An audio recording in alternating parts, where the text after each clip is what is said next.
Hello friends, स्वागत है आप सभी का मनीष ट्यूटोरियल पर। और मैं हूं मनीष। यहां पर हम तैयारी करते हैं टीचिंग एग्ज़ाम्स की। यहां पर आपको मिलेगा साइंस सब्जेक्ट का complete guidance including theory, previous year question और प्रैक्टिस एमसीक्यूज़, वो भी सिंपल, स्मार्ट और इजी तरीके से, जिसके लिए आपको करना होगा वीडियो को लाइक और चैनल को सब्सक्राइब। तो चलिए शुरू करते हैं आज की इस वीडियो, जहां पर मैं आपको एनिमल सेल, इसको हिंदी में बोलते हैं जंतु कोशिका, इस टॉपिक के प्रीवियस ईयर क्वेश्चन आपको कराने वाला हूँ। क्या कराने वाला हूँ? Previous year question. ठीक है, मतलब ये क्वेश्चन कभी ना कभी किसी न किसी एग्ज़ाम में पूछे जा चुके हैं और अब इनके आपके आने वाले एग्ज़ाम में पूछे जाने की संभावना है। पहला क्वेश्चन है reduction in chromosome occurs in. Chromosome का रिडक्शन जो है वो कहाँ पर देखा जाता है? एनाफेज, पैकाइटिन, जाइगोटिन या लेप्टोटिन। जो रिडक्शन होता है क्रोमोसोम में वो कहाँ पर देखा जाता है? तो जैसे आपको पता है इसमें 4 बेसिक फेज होते हैं: प्रोफेज, मेटाफेज, एनाफेज और टीलोफेज। ठीक है, जो यहाँ पर क्रोमोसोम का रिडक्शन है वो देखा जाता है एनाफेज में। ठीक है, इसको क्या बोलते हैं? एनाफेज। यहाँ पर क्रोमोसोम में जो रिडक्शन है वो देखा जाता है, इसलिए आपका ऑप्शन नंबर ए जो है एनाफेज, ये आपका करेक्ट आंसर है। ठीक है, यहाँ पर क्या होता है? क्रोमोसोम एक छोटे समय के लिए इक्वेटोरियल प्लेट पर ऐसे अलाइन हो जाते हैं। ठीक है, इक्वेटोरियल प्लेट पर ऐसे क्रोमोसोम जो है यहाँ पर आ जाते हैं। ठीक है, क्रोमोसोम यहाँ पर अलाइन हो जाते हैं इक्वेटोरियल प्लेट पर। ठीक है, इस अवस्था को हम बोलते हैं एनाफेज अवस्था।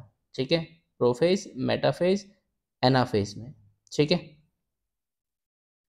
तो ऑप्शन नंबर ए आपका करेक्ट आंसर है। ठीक है, चलते हैं अगले क्वेश्चन की ओर। अगला क्वेश्चन है in which stage of meiosis synapsis take place. कौन सी अवस्था में सिनेप्सिस होता है? लेप्टोटीन, पैकाइटीन, जाइगोटीन या मेटाफेज 1।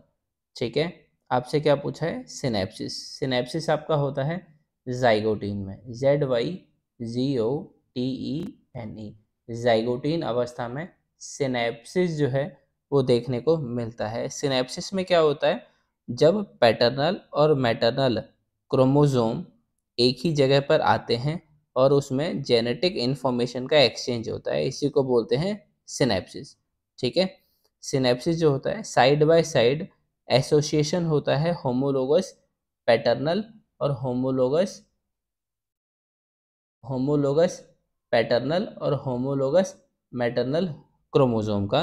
फिर वहाँ पर एक्सचेंज होता है जेनेटिक मटेरियल का या जेनेटिक इंफॉर्मेशन का, तो वो उसी को बोलते हैं सिनेप्सिस और वो होता है जाइगोटीन में। इसलिए आपका ऑप्शन नंबर सी जाइगोटीन इसका करेक्ट आंसर है।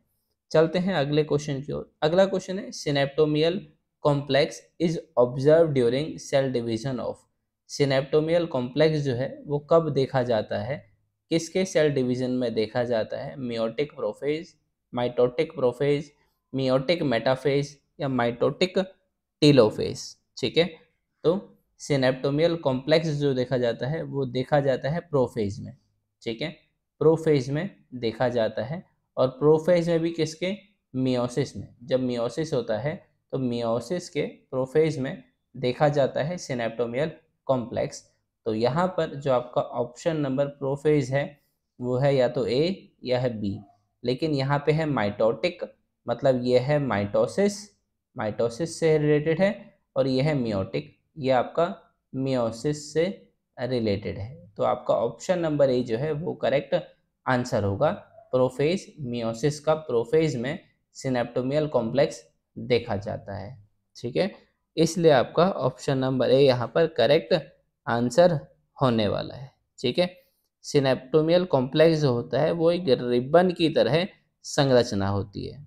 ठीक है, चलते हैं अगले क्वेश्चन की ओर। अगला क्वेश्चन है macronucleus of paramecium during binary fission divided by. कहने का मतलब है पैरामीशियम में जो उसका मैक्रोन्यूक्लियस है उसमें जब डिवीजन होता है बाइनरी फिजन वाला, तो वो किससे डिवाइड करता है? माइटोसिस से, मियोसिस से, अमाइटोसिस से या नॉन ऑफ द अबव। ठीक है, तो यहाँ पर जो आपका आंसर है कि मैक्रोन्यूक्लियस का जो डिवीज़न होता है वो किससे होता है, मियोसिस से, MEIOSIS, मियोसिस देखने को मिलता है मैक्रोन्यूक्लियस में। तो आपका ऑप्शन नंबर बी जो है करेक्ट आंसर होगा मियोसिस। कहने का मतलब है पैरामीशियम, पैरामीशियम में उसका मैक्रोन्यूक्लियस, ये जब डिवाइड करता है बाइनरी फिजन से, ठीक है, तो इस बाइनरी फिजन में कौन सा डिवीज़न होता है, माइटोसिस या मियोसिस, तो यहाँ पर आपका करेक्ट आंसर है मियोसिस। ठीक है, मियोसिस से ये डिवाइड करता है। ठीक है, तो आपका option number B correct answer है। चलते हैं अगले क्वेश्चन की ओर। अगला क्वेश्चन है chromosomal karyotype is prepared eight which state. Chromosome का जो कैरियोटाइप है वो कौन सी अवस्था में बनाया जाता है, एनाफेज, मेटाफेज, प्रोफेज या फिर टीलोफेज।